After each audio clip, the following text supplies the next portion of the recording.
GV பிரகாஷுடைய நடிப்பில் அடுத்ததாக ஹாப்பிராஜ் திரைப்படம் வரவிருக்கு. ஸோ இந்த படத்துடைய ஈவெண்ட் அப்போது ஜிவி பிரகாஷ் அவர்கள் நிறைய விஷயம் பகிர்ந்துக்கிட்டாரு. அப்போ வந்து நடிகர் அப்பாஸை பற்றியும் வந்து ஒரு விஷயத்த பகிர்ந்துக்கிட்டாரு. இந்த படம் வந்து யாருக்கு என்ன பண்ணுதோ பட் ஆனால் அப்பா சாருக்கு ஒரு குட் கம்பேக்காக இருக்கணும்.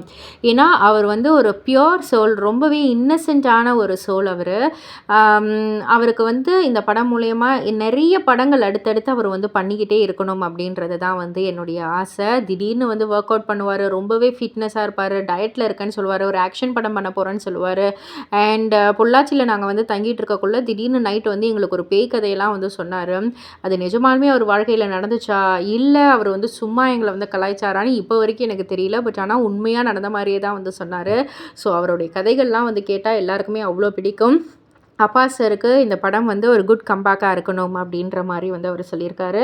ஸோ இதை பற்றி நீங்கள் என்ன நினைக்கிறீங்க? உங்களுடைய கருத்து என்ன அப்படின்றத கீழே உள்ள கமெண்ட் பாக்ஸை குறிப்பிட்டு சொல்லுங்கள். மறக்காமல் சேனலை சப்ஸ்கிரைப் பண்ணி பக்கத்தில் உள்ள பெல் ஐக்கானை கிளிக் பண்ணிவிடுங்க.